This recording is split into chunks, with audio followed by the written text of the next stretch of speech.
Hi there, I'm Georgie Ainslie, and every week I talk to someone who is a performance person. They could be an athlete from the world of entertainment, business, or politics. They could even be an astronaut.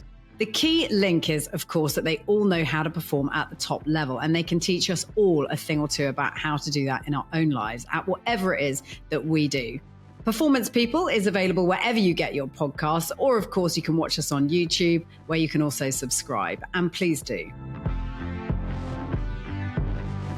Drew Harrisberg is an exercise physiologist, sports scientist, diabetes educator, and to use his word, thriving with type 1 diabetes. Diagnosed at 22, he's made changes to the way he lives, eats, moves, and approaches life, and says he's happier and healthier today than he was before his diagnosis.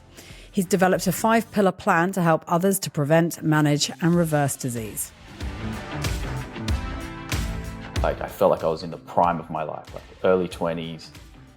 I had this beautiful, bright future that I could see ahead of me, and then it was just bam, my life now is better than before my diagnosis. I feel happier and healthier, and I know who I am, and I enjoy every minute of the day. So 100 years ago, diabetes was a death sentence, and now, luckily, I'm able to live this amazing life.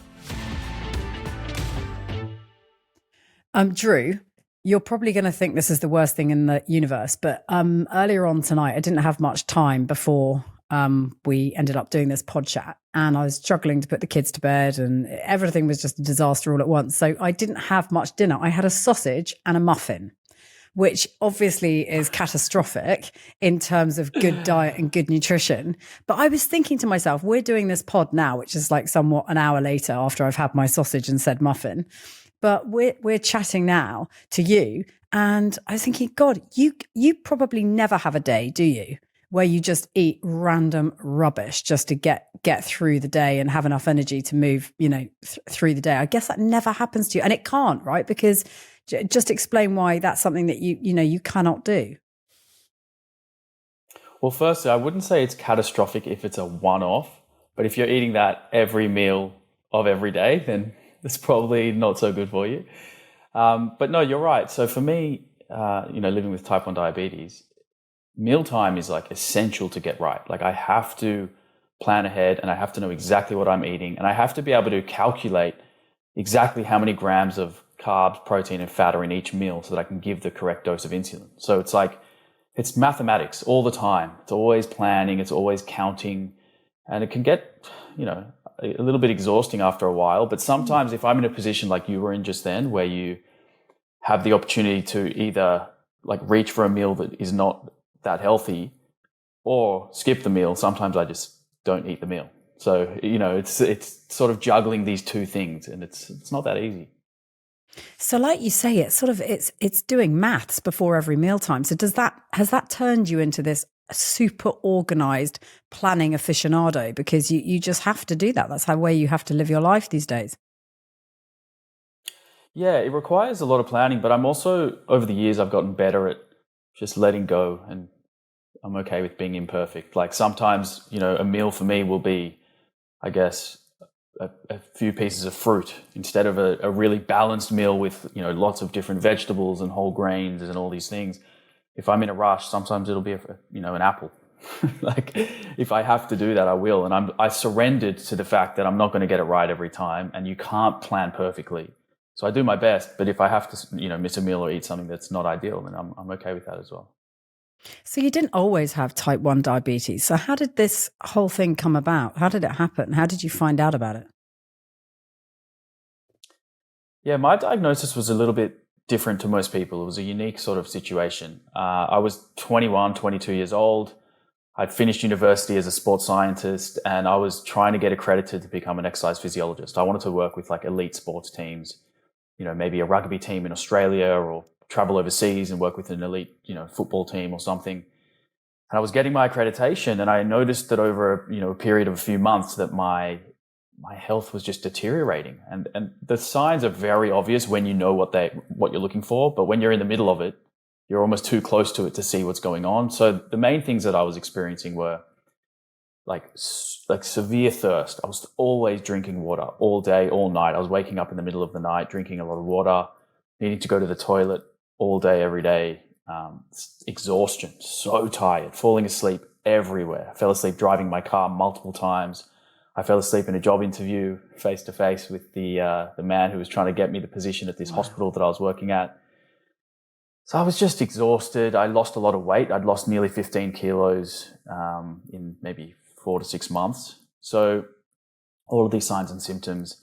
And basically I got diagnosed sitting in a diabetes clinic next to my dad, who is an eye doctor who specializes in eye health for people with diabetes, in the clinic that he'd worked at for like 20 years. So it was such an ironic, strange, way to get diagnosed, because a lot of other people with type 1 diabetes get diagnosed in a very traumatic way, where they're rushed to hospital, either conscious or unconscious, maybe in a coma, and they've got ketoacidosis. So their blood sugar's been so high for so long that their blood becomes acidic, and their body just shuts down. And it's like you're in an ambulance, you're on your way to hospital. For me, it was I was still functioning. Like I was still working, I was still living my normal life. I was relatively functional. I felt terrible. I looked sick, but it wasn't like danger zone just yet. So I got it early enough that it was sort of a safer diagnosis. And, what's that like for a young man of like 22 when you've got all these plans to do extraordinary things and you've just got your qualifications and you've got all these ambitions, and then suddenly like, oh my God, I got to handle this first and foremost. And it's a really, frightening diagnosis to receive. I mean, what was that moment like? Yeah, I remember the moment very clearly. It was, obviously it's hard, I think, at any age, but for me, I feel like it was particularly hard because I felt like I was in the prime of my life, like early 20s. I had this like beautiful, bright future that I could see ahead of me. And then it was just like, bam, here's this lifelong condition that you can never get rid of. You've got to live with every single day. And it's like, you got to prick your finger 15 times a day. You got to inject insulin with every meal. You can't do this. You can't do that. Exercise is dangerous, traveling alone is dangerous, and all these things just started to sort of creep in. And it was dark. Like the first 3 to 6 months, maybe even up to a year, it was a dark time. I was definitely trying to figure out who I was again, and I felt like I'd lost touch with my identity. I had to come to terms with the fact that I was living with a chronic condition for the rest of my life. And I felt not ashamed of it, but I was like, I wasn't proud to wear it. I hid it away. I was suffering in silence. I would check my blood glucose in the bathroom of a restaurant instead of at the table, and I'd go to my car to inject my insulin. I didn't want anyone to know that I had it or see it. So I did my best to hide it away. But yeah, inside, like mentally, psychologically, socially, pretty damaging for a long time. I didn't see my friends for a while. I just had to be alone for, a significant period of time until I had the confidence to actually look and feel better and leave the house and, figure out who I was again. So it took a long time. And now? Well, now the complete opposite. Now I'm proud to wear it. Now I talk about it all day, every day. I mean, we're on a podcast talking about it right now, and I love, educating people about it. And I wear a CGM, which is this device that you can see, all the time, and I'm injecting in public. And now I have absolutely no problem with it. In fact, I often say that my life now is better than before my diagnosis. Like I feel happier and healthier, and I know who I am, and I enjoy every minute of the day. But it took a long time, and I know that my case is maybe different to other people. I know a lot of other people who get a diagnosis like this, and it might not be diabetes; it could be any diagnosis, and it completely derails their lives. And I'm aware that I've turned this into a positive and that I'm able to live a great life, but I know a lot of people who aren't able to do this. So I don't want to make it sound like it's easy, because it's very, very difficult. And like you say, how ironic that your dad is a specialist in this field as well. I mean, I read a piece where he'd talked about the fact that he went home that evening after you'd received your diagnosis, and he'd obviously sat alongside you as that happened, and jabbed a needle into his leg, almost in solidarity and sympathy with what, you were going to have to do for the rest of your life. I mean, that's an extraordinary thing, isn't it, for somebody to do? But also, I suppose, knowledge is power. I mean, how much has he helped you on this journey?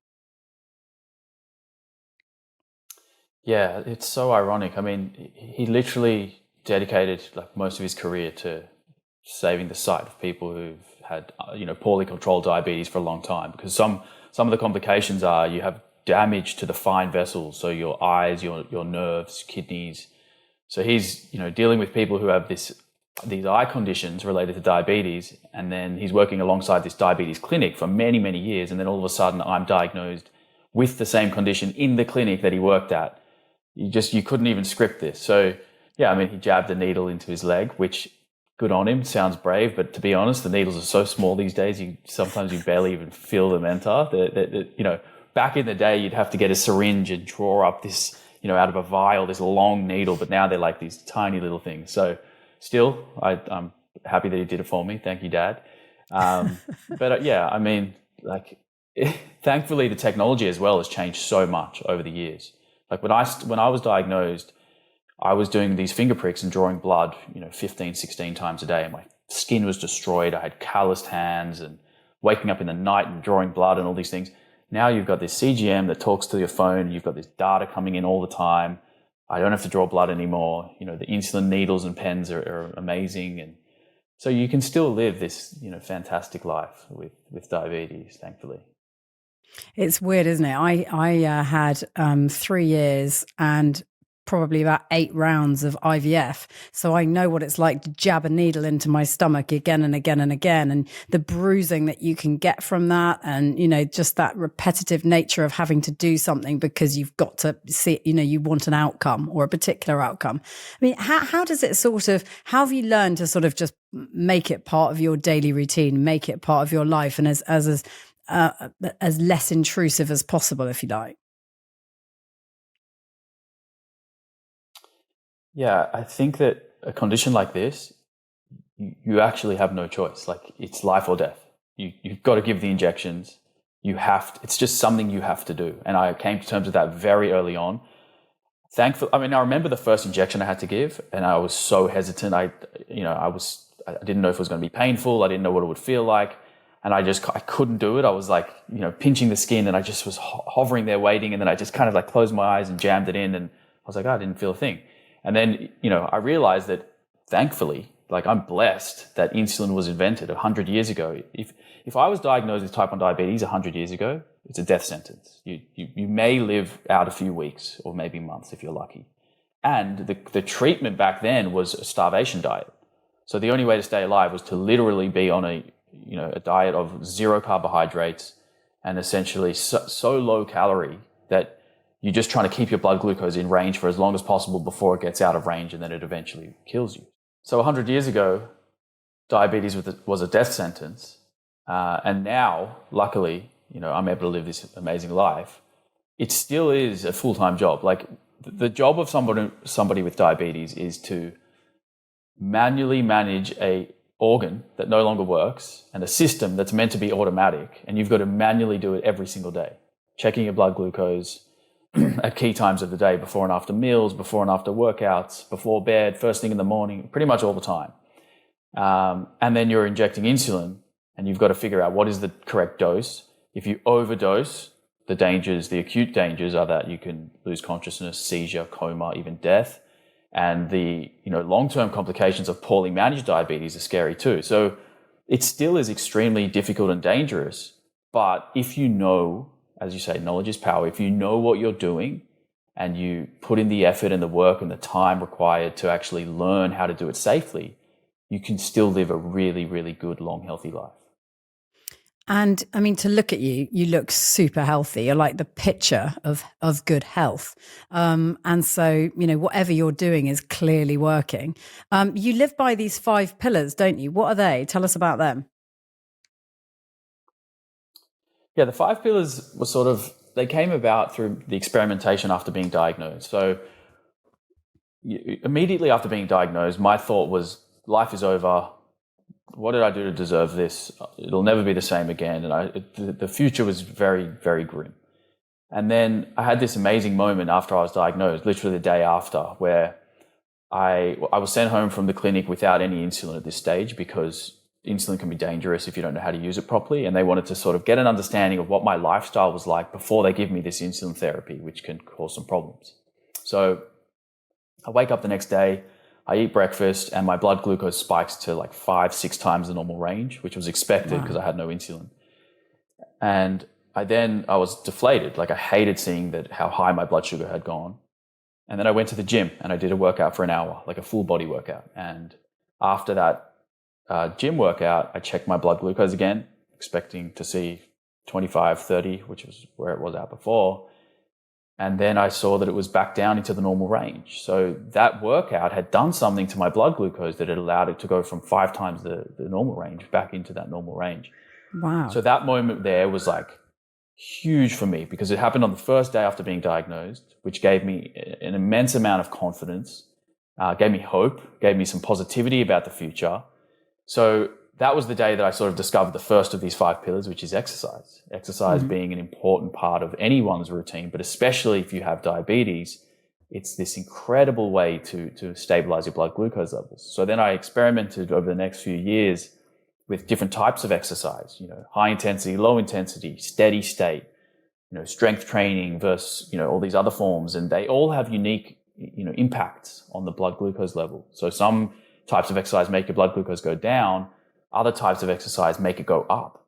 And I had to just figure out how to use this new tool, which became one of those 5 pillars. And then the experiment continued and it went into the nutrition side of things. So nutrition became the second pillar, figuring out that, obviously what we eat every day, what we choose to eat every day is so important for our blood glucose levels, our insulin sensitivity, and just our overall health. And then the other pillars sort of came about. So the third pillar was daily living, which is like the things that we do every day, the activities of daily living that we often overlook and we take for granted and we don't realize how important they are for our health. And then mindfulness, which was the piece that sort of tied everything together, which I realized that without being mindful and just moving mindlessly, it was way more difficult to manage my blood glucose levels and manage my diabetes because I wasn't able to realize what lifestyle factors were affecting my diabetes in what way without being mindful. So that was a huge part of it. And then the final pillar is sort of like where they all funnel into, which is insulin blood glucose control. Obviously, if you're living with diabetes, that's like one of the most important things that you can focus on. But I realized that pillar, the 5th pillar, insulin blood glucose control, is a byproduct of all of these other pillars. So nutrition, exercise, mindfulness, and daily living, they all funnel into good blood glucose control. So all I had to do is get those 4 things right every day, like sort of like a checklist, make sure, non-negotiable, get the daily dose, and then I'll be able to be healthy for a long time. I mean, one of the most bizarre bits of all of this as well is how you came into it in terms of your own professional qualifications, because